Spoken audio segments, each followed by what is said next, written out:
Денес е еден од позначителните денови за општина Кавадац и Тиквишијата. 14 февруар,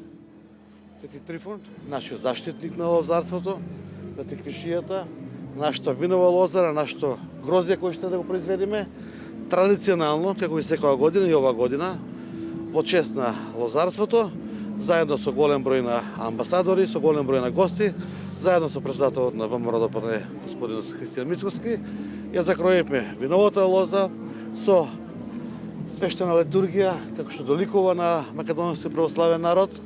и очекувајќи и надевајќи се и молејќи се за подобар род,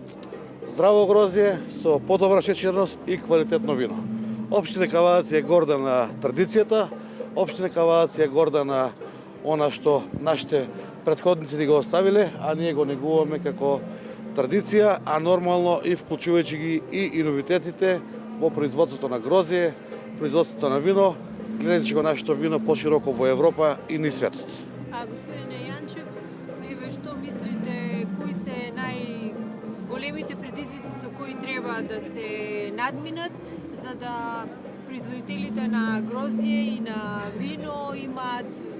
речем, поголем мотив да се бават со лозарство и оваа гранка да се развива? Отиеве неофицијално коментираат, ако не се субвенциите, луѓето велат дека као да немаат веќе, како да речам, интерес, да, нема исплатливост да се бават со... Стратегијата и планот за лозарството е долгорочна работа и не се прави преку ноќ. Лозарството е долгогодишна култура која што засадува за 30 години, така да секој садење на лозова прачка или грозје треба да има план, меѓутоа без власт и без Министерство за земјоделие,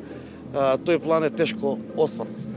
Во моментот, вие сами сте сведоци дека во општина Кавадарци, најголемата општина во Тиквишијата, од централната власт немавме присутни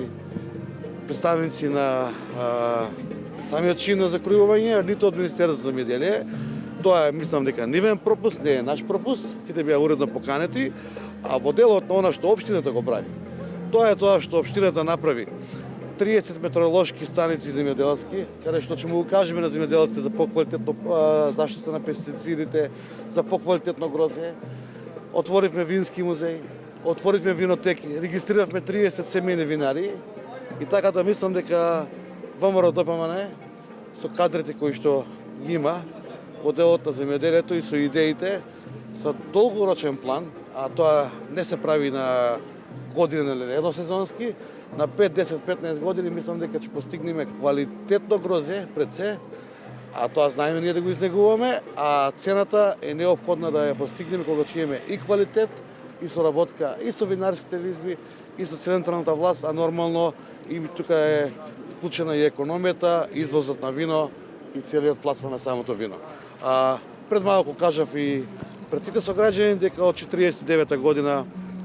официјално постои Тиквишко гроздобер само, а не знам колку години се произведува грозје на ова поднебје, така да каменот се тежи на местово и тука се произведува грозје и понатаки и ова Тиквишија ќе биде позната по виновата лоза и по убавото вино.